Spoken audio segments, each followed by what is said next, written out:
ProWrestlingSheet.com. Hello, wrestling fans, and welcome to ProWrestlingSheet.com. My name is Quarrinton. I just got done chatting with the wonderful Mr. Matt Rehwoldt. You might know him as Aiden English in WWE. He is a pro wrestler extraordinaire, a whiskey aficionado. He plays a lot of video games, and he is overall a very lovely, very nice person. And we had a great chat, and I hope you enjoy it. You know him from FCW, you know him from NXT, you know him from WWE, you know him from Twitch, you know him from YouTube. You probably know him from like whiskey stuff, whiskey blogs and all that stuff. You've probably even seen, maybe you saw him in like a play or a show back in the day, right? That's that's likely, right? I would hope. Yeah. Please welcome to the show, Mr. Matt Rehwoldt. I realized I didn't actually say your name. It's quite. Yeah. How are you, man? How's it going? How are you holding up? I'm doing all right. Not too bad.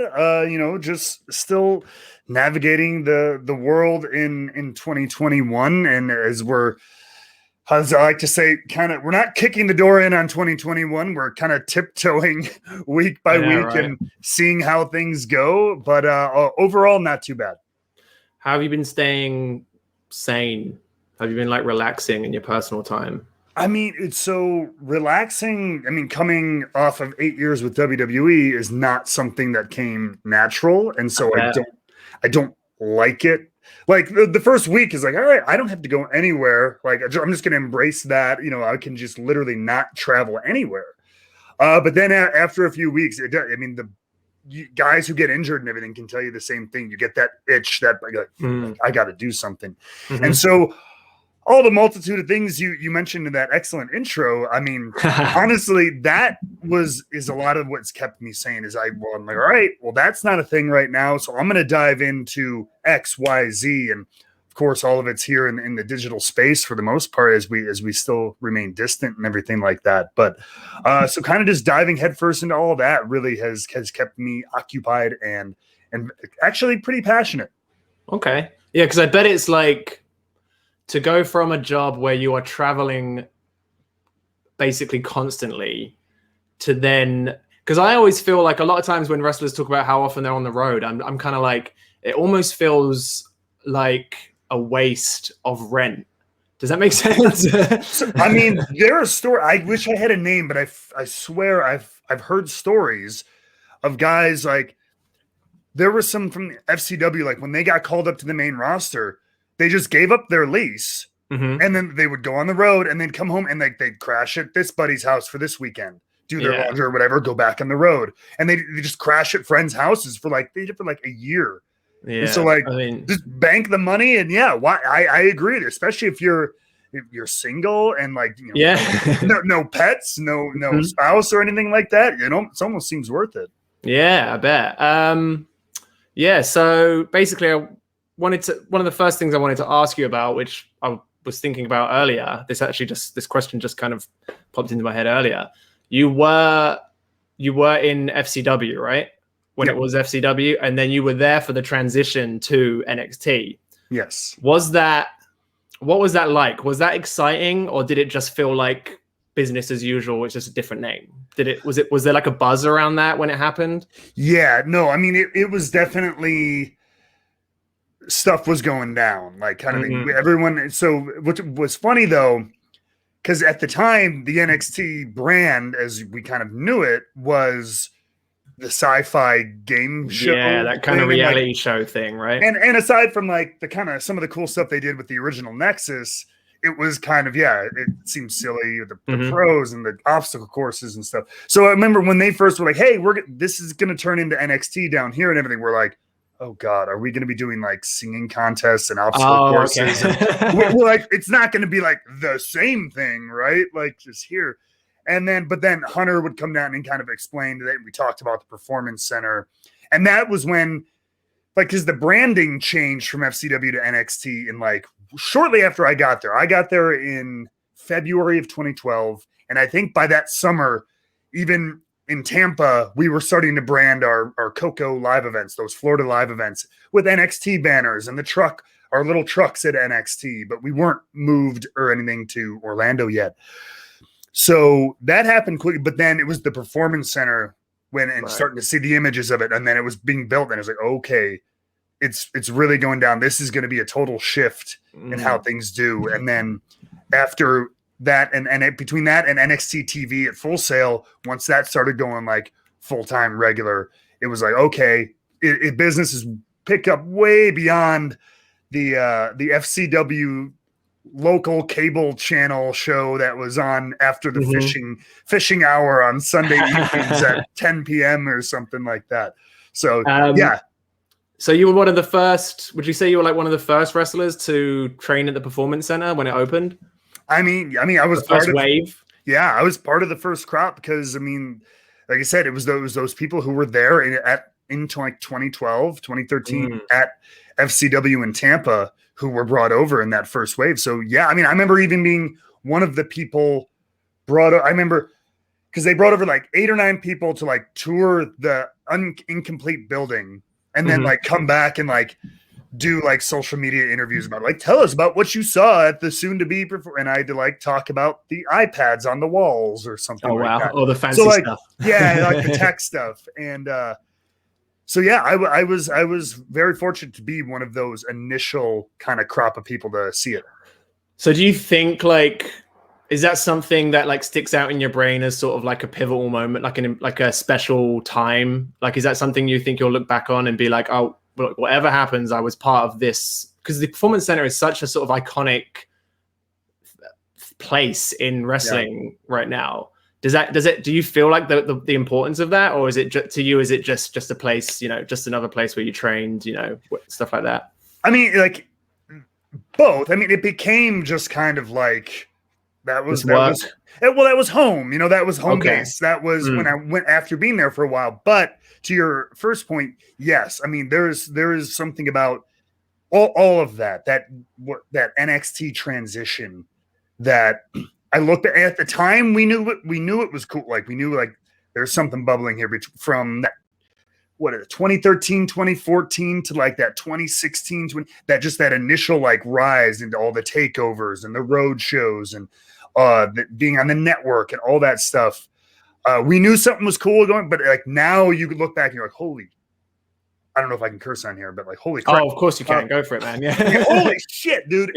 Like you look back and you're like, that really was something incredible. And so like that time, just that whole like couple of years, I will 100% always have that fond memory of like being on the ground floor of what NXT, now it's on cable television every single week, 2 hours.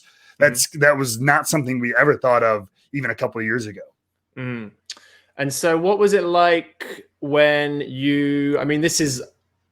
I'm sure you've been asked this question quite a lot, but do you remember the moment when you were told you were going to the main roster? Like, how did that feel? It felt good. Like, I mean, it was what we wanted. Like, so I don't know how to say this without like, because we weren't upset, but like, I feel out of that, you're not the only person that said this. Yeah. So out of that weekend, and I'm not disparaging anyone. Out of that weekend, though, of like the classic post WrestleMania call ups, we were me and Simon were kind of last on the list. You could feel it. A couple of the guys got like the on TV Hunter treatment. There was that NXT series. I forget what it was, like Breaking Ground or something. Yes, yeah. Enzo and Kaz told the big hug. It's on the backstage interview. And then some people you get the big .com announcement or something. And then back then there was also, if you showed up on Monday, it was important, and if you showed up on Tuesday, it was great, but it was just slightly less fanfare. Of course, yeah. Which I feel like it's maybe the other way around at this moment in time. Yes, and after we had been on there in SmackDown, after it especially went live, yeah, I really think it has flip-flopped a little bit, especially in terms of quality. But different conversation. Yeah, but yeah. So that like everybody got told by like Hunter or somebody that we got pulled. We weren't sure. We heard rumblings. Everybody else kind of got the notice, and then the day of WrestleMania, we were there with NXT. And the talent relations head, Mark Carano, just called us into the gorilla position there and was like, yeah, all right, this starting, this week, you're going to be on the main roster. We'll in touch with you with how it all goes, blah, blah, blah, blah. Thanks, guys. Congrats. Out you go. And it was cool. And don't get me wrong. We were happy. A good moment. Led to good things. But Yeah, we all kind of chuckled at each other. We were like, yeah, I bet there was like a 5 out of 10 chance we weren't even going to get that notification until probably like 8 o'clock this morning. So just now we mentioned SmackDown and Raw and the quality. Do you still follow the current product? Are you still watching it?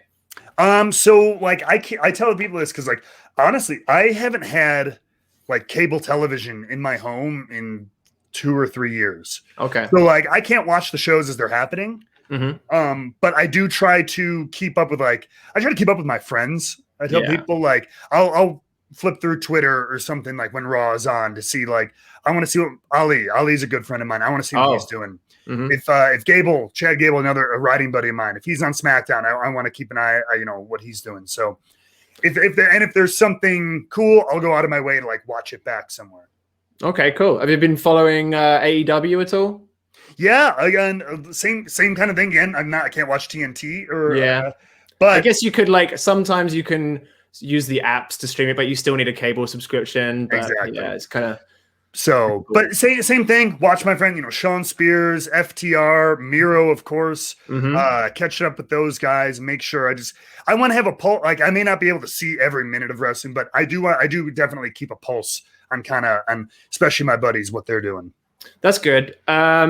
Yeah. So, what do you think? Like we mentioned Miro just now. I do want to say very quickly that I went to a SmackDown taping in DC a few years ago. It was when Rusev Day was at its peak, I would say. And you guys were that whole thing at this particular show, and from what it looked like on TV at every show, was so over and so huge. And you were such a pivotal person in getting that whole thing over. This isn't necessarily a question. I just want to say that was really, really awesome. And I think it's a big shame that the powers that be didn't take it any further and didn't ride that wave. I don't know how you feel about that, but yeah. I mean, yeah, man, that's the consensus across every, interview I've done, fan comments, tweets, whatever. Yeah, it's crazy. It's the consensus. And I've told this, that sentiment on interviews and stuff before. Miro has told those. Oh yeah. I'm not trying to get you to shit on anybody, but no, I think and you can do it without. It's not about saying "f you" to one person, but it was just we're both kind of when we look back on it, it's kind of like I don't understand. Miro talks about his conversations with the boss man and everything about look at the merchandise sales, listen to what they're cheering and everything, and they just didn't want to buy into this. Nah, I don't think that's it. It's like I remember conversations with the New Day, who were some of our favorite people to work with, and they're just like, why you guys should be beating us, and we should be going into this big thing, and we should be doing all the X, Y, Z. We should be doing. How are we not doing this? How are they not doing this with you?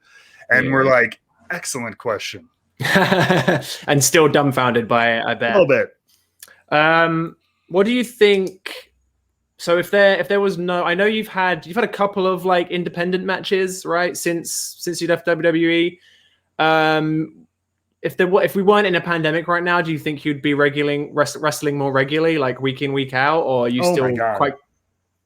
Yeah, I mean, okay. I mean, I would think so. It depends. I mean, it's crazy if this wasn't happening. I'm very curious. I think about that a lot. What would I be doing?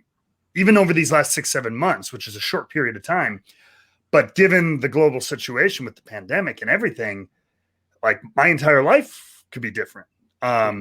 Because that was the hardest part about getting released at that point, was because any other time I understand how the world works. It's fine. But in the world of wrestling, there's, especially these days, there's so much to do. Yeah.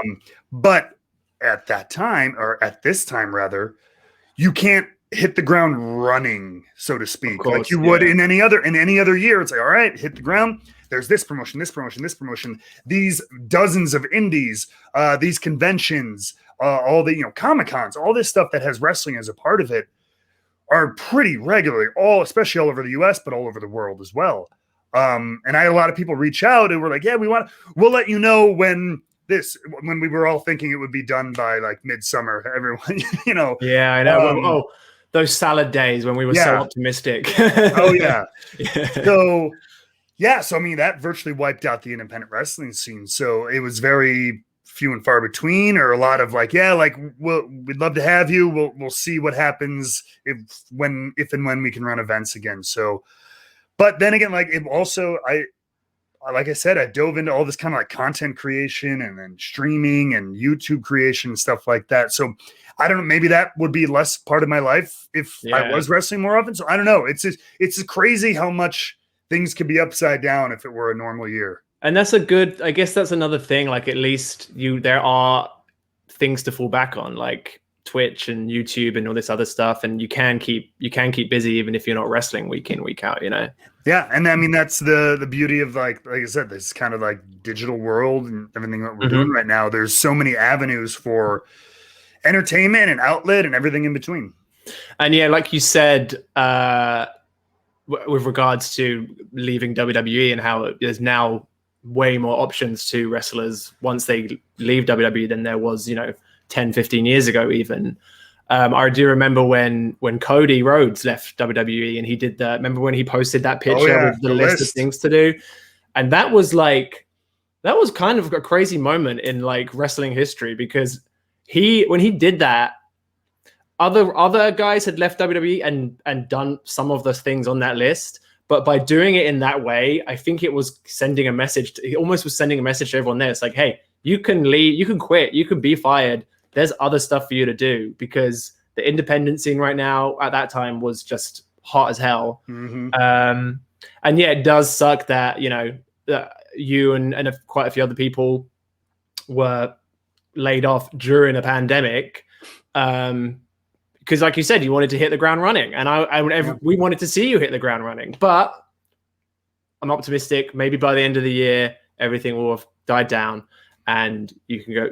But like your content creation you were talking about, when it is over, will you definitely want to be wrestling week in, week out, or will you kind of try and get like a balance between I'm going to do YouTube and Twitch for like a few days, and then do you know what I mean? Yeah. I mean, it depends. I mean, like I said, like, 2020 was holy crap. Like what the hell happened, and just kind of getting my bearings straight and figuring out other things I did want to do, and like where it's just scrambling to kind of keep balance. 2021 is again, provided hopefully the world stays on a little bit of track, is about a lot of like what's next sort of thing. Like I figured some of that out, but now where do I take it? So I have found other outlets that like I'm really actually seriously passionate about. I really dig it. So if I can find some kind of balance with wrestling and like streaming, and like the whiskey thing is becoming its own thing, and like all that. I used to be the guy, I used to tell people, I'm like, oh, all these people who like gig all over here, like do this and do this. I'm like, that's too much to keep track of. That sounds terrible. Give me one job, let me have a career. And I thought that might be it. But now that I'm really getting into all of it, yes, please let me do this. I really want to try a lot of things. And I bet you don't miss the travel. Like I know some people kind of thrive on that stuff, but I don't know. Do you is there any element of the traveling you miss? It's weird. Like, so, and maybe I always kind of this on, I hadn't been in the business 20 years. I'm not super grizzled yet. Yeah, almost. But like I always like, travel of course is always, I mean, airports at 6 a.m. suck. Like, oh gosh, it's awful. But honestly, like I always found like at the beginning of the loop or the week, I always found I always had a little bit of like excitement. I always got a kick out of like, I did try, because I tried to keep perspective as much as I could. Like I always pinch myself a little bit like, hey, you're traveling to Los Angeles today for work, or you're going to be in California for the next 4 days for work. That's pretty cool on the, on the company's dime sort of thing. And, or you get to go to London, to Tokyo. Though honestly, my favorite part, like I actually dug the travel. I don't mind it at all. Okay. But the biggest thing I will miss more so than being on TV, it was the live event tours around the world. I loved getting to see and travel to all these different places. The live events are the best WWE events ever. Maybe outside of like a WrestleMania Royal Rumble situation, like live events, they're so much fun. They're relaxed. You get to interact with the crowd, kind of have way more time to do what you want to do. And just those shows, being in front of all those different audiences was amazing. So speaking of live events, I actually went to an NXT house show in Philly I want to say, oh my gosh, 2015 or 2016. You were on it, so it was before you got called up to the main roster. Okay. Yep. And I have a poster with everyone that was on the card. They've all signed it, and I've got your signature there as Aiden. I believe, you know what, like I'm sometimes my memory fails me, but like though we talked about before, like how do you remember those days? But I think I remember that exact event. I believe it was the Tower Theater in Philadelphia. The one. Yep, and it was the crowd was hot. Oh yeah, it was. I loved those shows because it was in like an actual theater. So you guys were on one side, not four. The ring was on the stage. Yeah, it was It was one of the craziest shows I've ever been to. I loved it. And if you remember, I believe it was us versus Enzo and Cass. Yep. And I think we did the chicken spot, the chicken fight on each other's shoulders. Yes, that's right. Yeah. Which I think was because, Enzo and Cass. So Enzo was on Cass's shoulders, of course. And so me and Simon were like, I'm a little taller than him, but he's kind of stockier. So we didn't know like who's on whose shoulders. I'm like, you're thicker than me, but I'm taller. So I think who's like 3 inches taller than Simon, were on his shoulders on top, and like locked up with Enzo on the top of Cass's shoulders. And then we did like a big, like, just, push over tower spot. It was that we always had a really good time doing those matches with them. That was like that show as well. That was a moment where I was like, NXT was pretty popular at that point, but I'm at that show. That was when I was like, oh, this brand is a big deal. Like this, because that felt like an independent show. Basically. It was. That was the greatest. NXT is the greatest, like, wool pulled over the fans' eyes, like, ever. And I don't know if it was ever intended. Like, we created our own indie. Yeah, you know what I mean. And so because people thought they were like going all in, and they kind of thought like, yeah, we like these guys, not that stuff. You know what I mean? These are our guys. Yeah. But it was, even though it's all under the same company umbrella. And to be fair, we felt like that too. There was a little bit of that. We're going to shove it up their ass kind of thing too. And to be fair, Hunter flamed, or fed that fire too. He liked that. He liked that in his roster. Well, you guys did, because there was a bunch of shows where the takeover or whatever would be on the night before the main roster show, and I don't know if you ever like sort of read reviews at the time, but there were a few shows where the NXT one just kind of blew the main roster show out of the water. Absolutely. And the funny thing is, after being on both rosters though, it's a little bit more complicated. Especially so like the big ones I always remember people, so like we started doing Brooklyn before SummerSlam, right? And so almost to a yearly basis, fans would be, oh my god, NXT TakeOver Brooklyn, kick SummerSlam's ass, and it was true because NXT, and now they've kind of taken it, but NXT had this like, we don't have to put 12 matches in 2 hours. Let's do 5 to 7 matches over the course of 2.5 hours. Give everybody time, tell stories, and less is more. And cool. The problem, so with WWE, the guys now here and NXT, kind of everybody's on the same. You might like, as we're talking about money, people get slightly different pay, but you're paid the same shit every week. Doesn't matter how many shows you work, 0 shows or 20 shows, kind of thing. When you're on the main roster, there's different contract types, and sometimes if you're not on a show, you don't get paid, and blah blah blah. So on those big shows like SummerSlam, something I don't think people think about, they try to get a ton of people on the card because they want to get people paydays. Yeah. So sometimes SummerSlam will have 15 matches because, all right, we'll throw an 8-man tag out there because we want to get these guys at least a payday because they haven't been on TV in 3 weeks or something like that. And so the cards do feel bloated, but it's because they're trying to get guys paid. And so you end up having it's kind of an unfair balance, but I mean, WWE, I think, has taken that a little bit. And I think pay-per-views have been better paced over the last few years. At least the non-Big Four, I think, have been a little bit better paced, timed, and kind of laid out. Yeah, I agree with that, actually, yeah. It can be a bit hit and miss that they can, but yeah, for the most part, I think they've definitely been a bit more better paced. Let's move away from wrestling because you have so many other interests. So obviously, it's no secret that you're like probably I would say the world's jockiest theater kid. Holy!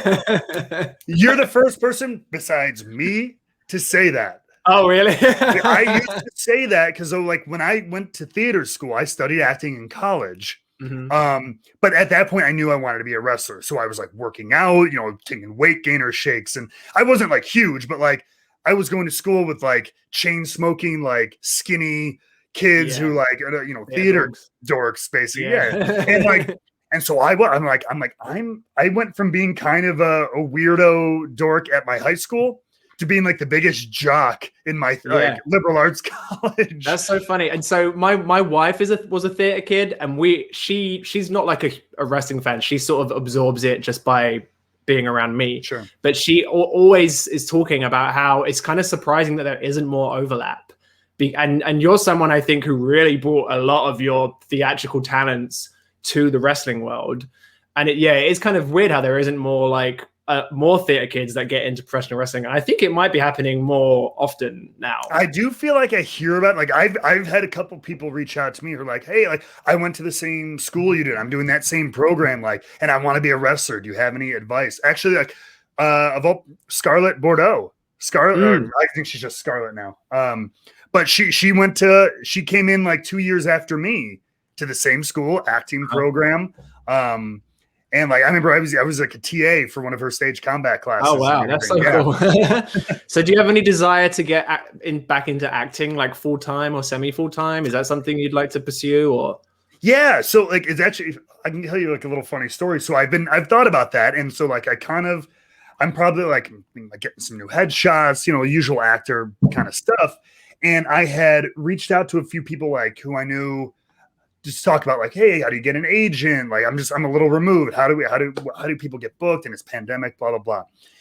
And the funny thing is, like, people are like, oh great, so like, tell me about you, and like tell them about all the WWE stuff. They're like, that's so cool. All right, so you need a reel. Do you have any non-WWE stuff? And I'm like, I mean, I've been there for 8 years under an exclusive contract where I can't do anything unless they tell me I can do it. I'm like, that's kind of all I have. I might have. That's harsh. Yeah, I'm like, they're like, oh, because if they see that, they're like, they're not gonna. I kind of don't believe them. I think they're kind of purist acting people. I'm like, look, for sure, that sucks because you've been on TV. You were on TV like every week for like 5 years or whatever. It's kind of crazy, and it's like also not to mention the fact that there's like some of the biggest stars in the world right now are former professional wrestlers, right? And that's right. That was what's going on. I'm like, they're like, maybe try to get a monologue and put it in there. I'm like, oh, a monologue in front of a white wall, like every other actor you ever watch. How about a monologue in front of 20,000 people? Like, how about that? Like, I'll show you a clip of that. That might spark your interest. It is kind of funny though. But yeah, to answer your question, like, yes, I think I do. But I thought that would be one of the first things I would kind of dart to if I always said if I ever got released, if I ever did this, what else would I dive into or dive back into? And I figured that was number one. I'm like, all right, I'll go give acting, a proper go and everything. But, that's kind of on a side burner. Like I'm going to get some things together and put my stuff out there. But honestly, there's so much other stuff that I really want to go like full bore into at the moment that I'm not going to like spend my time and money, like just trying to like shove that down anyone's throat. But if an opportunity comes up, fantastic. But I got a lot else to focus on. Okay. Well, I'll let you go in a second. But before I do want to talk about video games very quickly because I'm a big video game player myself. What are you playing right now? What games are you into at the moment? So I have been playing, like I'm big into the open world story kind of RPG game. You're a big PC gamer, right? Yeah, brand new, really, because I've been a console gamer for decades, like since I was a kid. I never touched PC. And I was always kind of intimidated after getting used to console. I was intimidated by using a mouse and keyboard. I was like, oh my God, how do you do that?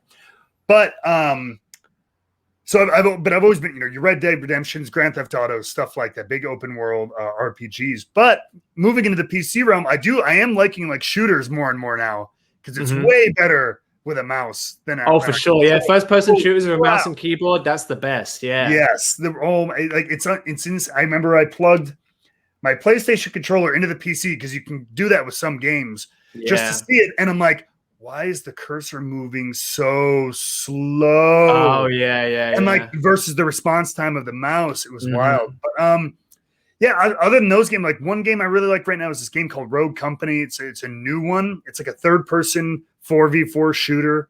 That's kind of you play a lot of multiplayer games. No, I just kind of just started getting into it. I was always intimidated by them. Yeah, I am currently. I was always like, it's funny when I got back into like gaming and everything. I'm like the shy like 10-year-old in me came out because I'm like, other kids are gonna like bully me, or they're gonna own me, and it's gonna be embarrassing. I don't want to. I'm like, you got pied in the face in front of 15,000 people and all this. I'm like, why do you care what some 12-year-old thinks? It's just kind of funny.